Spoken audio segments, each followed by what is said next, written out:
नमस्कार दोस्तों, national updates की इस वीडियो में आपका स्वागत है। चलिए देखते हैं आज की महत्वपूर्ण अपडेट। तो दोस्तों, पहली update eastern dedicated freight corridor से आ रही है, जहां भारत के प्रधानमंत्री नरेंद्र मोदी जी ने 29 दिसंबर 2020 को ईडीएफसी कॉरिडोर के एक सेक्शन का इनॉग्रेशन कर दिया है। इसका इनॉग्रेशन वीडियो कॉन्फ्रेंसिंग के जरिए किया गया है। इसके अलावा इस परियोजना के तहत प्रयागराज में बनकर तैयार हुआ कंट्रोल रूम का भी उद्घाटन किया गया। इसके अलावा प्रधानमंत्री नरेंद्र मोदी जी ने ईडीएफसी के न्यू खुर्जा से न्यू भाऊपुर सेक्शन तक इस पूरे ईडीएफसी के सेक्शन को, जो कि बुलंदशहर से कानपुर तक है, इसका इनॉग्रेशन किया। अब दोस्तों, इस सेक्शन पे फ्रेट ट्रांसपोर्टेशन शुरू कर दिया गया है। दोस्तों, इस पूरे सेक्शन की लेंथ 351 किलोमीटर है। इसके निर्माण से दिल्ली से कानपुर जा रही पैसेंजर एवं एक्सप्रेस ट्रेनों को अब ज्यादा रुकना नहीं पड़ेगा, क्योंकि अब जो वहाँ पर फ्रेट रेलगाड़ियां हैं वो अपने एक अलग ट्रैक से चलेंगी, जो कि ईडीएफसी कॉरिडोर के तहत बनाया गया था। तो दोस्तों, इससे आम लोगों का भी समय बचेगा। दोस्तों, next update, union minister for road and transport, highway and the minister of micro small and medium enterprises Nitin Gadkari ji ने मंडे को कहा था कि जल्द ही यूएस बेस्ड कंपनी, जो कि एलोन मस्क की है, टेस्ला, वो भारत के अंदर जल्द ही अपने कार की बिक्री शुरू करेगी। दोस्तों, आपकी जानकारी के लिए बता दूं कि टेस्ला एक इलेक्ट्रिक कार मैन्युफैक्चर कंपनी है। यहाँ पर हाई एडवांस कार का मैन्युफैक्चरिंग होता है, जो कि पूरे विश्व में पॉपुलर है। हालांकि ये कारें बहुत ज्यादा एक्सपेंसिव है, तो दोस्तों इसी कारण इसको भारत में आने में टाइम लग गया। टेस्ला के बहुत सारे मैन्युफैक्चरिंग प्लांट्स चाइना के अंदर स्टैब्लिश्ड हैं। इसके अलावा आज एक और अपडेट आई कि टेस्ला ने कहा है कि हम भारत में जनवरी में कार की सेलिंग नहीं शुरू करेंगे, बल्कि हम 2021 में करेंगे, लेकिन हमें थोड़ा टाइम लग जाएगा।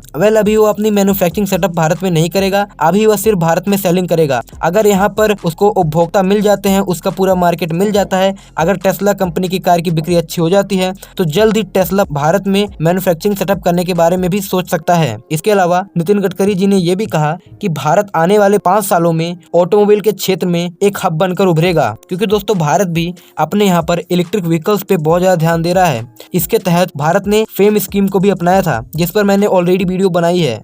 दोस्तों, नेक्स्ट अपडेट डिक्सन टेक्नोलॉजीज से आ रही है। इसकी पेरेंट कंपनी, जो कि पैडगेट इलेक्ट्रॉनिक्स है, जो कि नोएडा बेस्ड कंपनी है, इसने कुछ दिन पहले ये कहा था कि वह नोएडा में जल्द ही 75 करोड़ की इन्वेस्टमेंट कर नोएडा में 11th मैन्युफैक्चरिंग प्लांट स्टैब्लिश करेगी, जो कि मोबाइल स्मार्टफोन की असेंबलिंग करेगा। साथ ही इन्होंने कहा था कि भारत सरकार की आत्मनिर्भर भारत स्कीम के विजन साथ ही इस कंपनी ने कहा था कि वो भारत सरकार की आत्मनिर्भर भारत के विजन के तहत भारत को इलेक्ट्रॉनिक्स के क्षेत्र में आत्मनिर्भर बनाएगा। साथ ही इंडियन गवर्नमेंट की स्कीम्स और इंसेंटिव से फायदा उठाकर प्रोजेक्ट स्टार्ट करेगा। दोस्तों, कल डिक्सन टेक्नोलॉजीज की पेरेंट कंपनी पैडगेट इलेक्ट्रॉनिक्स ने मोटोरोला के साथ एक एग्रीमेंट साइन किया है, जिसमें वो स्मार्टफोन मैन्युफैक्चर मिलकर करेंगे। दोस्तों, मोटोरोला ने पैडगेट इलेक्ट्रॉनिक्स में अपने शेयर्स को 5% इंक्रीज कर दिया है और वो अपने इन्वेस्टमेंट को भविष्य में बढ़ाएगी। दोस्तों, नेक्स्ट अपडेट कोल इंडिया से आ रही है, जिसने कई सारे टारगेट सेट किए हैं। कोल इंडिया ने पहला टारगेट ये सेट किया है कि 2023-24 तक ये इंडिया में कोल प्रोडक्शन को 100 करोड़ टन करेगी। इसके अलावा अभी 2020-21 में भारत में कोल प्रोडक्शन का टारगेट 65 से 66 करोड़ टन प्रोडक्शन एस्टिमेटेड किया गया है।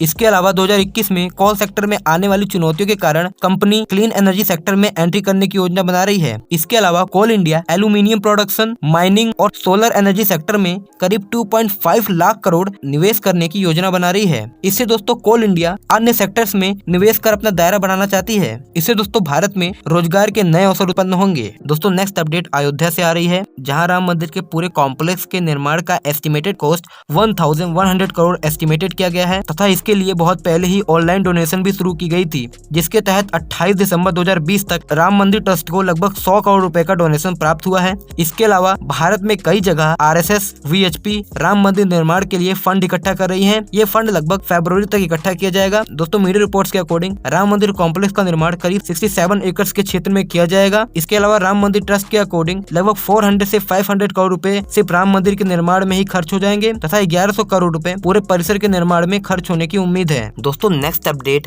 चाइना से है, जहां एक सर्वे के अकॉर्डिंग धीरे धीरे कोरोना संकट के कारण चाइना के मैन्युफैक्चरिंग सेक्टर को काफी ज्यादा नुकसान हो रहा है। चाइना, जो कि धीरे धीरे वर्ल्ड का मैन्युफैक्चरिंग सेंटर बन गया था, उसमें कमजोरी आ रही है और इसका सीधा फायदा भविष्य में भारत को मिल सकता है। औद्योगिक संगठन फिक्की ने ध्रुव एडवाइजर के सहयोग से देश भर में 150 से अधिक कंपनियों के साथ सर्वे किया। इस सर्वे में पता लगा कि वैश्विक सप्लाई धीरे धीरे आसियान देशों एवं दक्षिण एशियाई देशों में खिसक रही है। दक्षिण एशियाई देशों में भारत और बांग्लादेश की हिस्सेदारी सबसे ज्यादा है। सर्वे में 40% कंपनी ने माना कि चाइना की ग्लोबल सप्लाई के सेंटर से खिसक लगने के बाद इससे भारत को फायदा मिल रहा है। वहीं बहुत सारी कंपनियां जो पहले चाइना में मैन्युफैक्चरिंग करती थी वो भारत में शिफ्ट हो रही हैं। इसके अलावा 45% कारोबारी मानते हैं कि आत्मनिर्भर पैकेज 3.0 बहुत ही अच्छा इंसेंटिव है गवर्नमेंट के द्वारा, जिससे भारत के MSMEs को बहुत ज्यादा फायदा मिलेगा। दोस्तों नेक्स्ट अपडेट टाटा ग्रुप से है। जल्द ही टाटा ग्रुप एयर एशिया में अपने शेयर को 83.6% बढ़ाने वाला है। दोस्तों एयर एशिया, टाटा और एयर एशिया जो कि मलेशिया बेस्ड कंपनी है, ये इसका एक ज्वाइंट वेंचर है। वेल अभी टाटा ग्रुप के पास एयर एशिया का 51% स्टेक है, जिसमें जल्द ही टाटा इजाफा करने वाला है और टाटा यहाँ पर 83.6% शेयर खरीदने वाला है। एयर एशिया भारत के मार्केट से निकलना चाहता है, जिसके कारण वो अपनी बड़ी हिस्सेदारी बेच रहा है। जल्द ही टाटा ग्रुप इसकी घोषणा कर सकते हैं।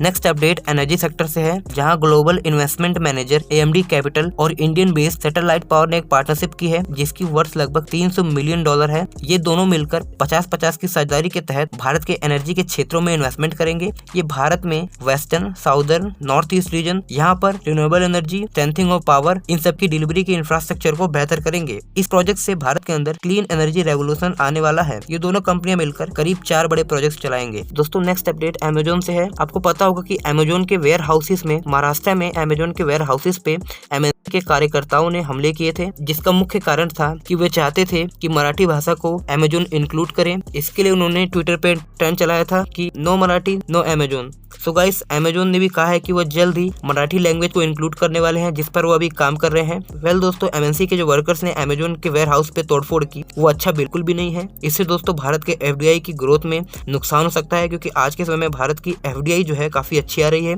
अगर भारत में ऐसी ही बड़ी बड़ी कंपनियों पर ऐसे हमले होते रहेंगे तो इससे भारत की नकारात्मक छवि पूरे विश्व में बढ़ेगी। क्योंकि दोस्तों अभी भी आपको पता होगा कि कुछ समय पहले विस्टोन पे हमला हुआ था, अब अमेजोन पे हुआ है। इसके अलावा आपको पता होगा कि पंजाब के अंदर 1400 के करीब टेलीकॉम टावर्स के, जो कि जियो के थे, इनको डैमेज किया गया है। तो इससे दोस्तों नुकसान भी बहुत ज्यादा हो रहा है। इससे दोस्तों बाहरी कंपनियां जो भारत में निवेश करना चाहती है वो भी 100 बार सोचेंगे कि यहाँ निवेश करें कि ना करें। ये दोस्तों भारत के लिए बहुत अच्छी चीज नहीं है। अगर कॉर्पोरेट को टारगेट करेंगे तो इससे FDI को नुकसान हो सकता है। तो दोस्तों इस वीडियो में इतना ही। अगर दोस्तों आपको ऐसी अपडेट्स देखना है तो चैनल को सब्सक्राइब करें। वीडियो पसंद आए तो वीडियो को लाइक करें। धन्यवाद आपका ये वीडियो देखने के लिए।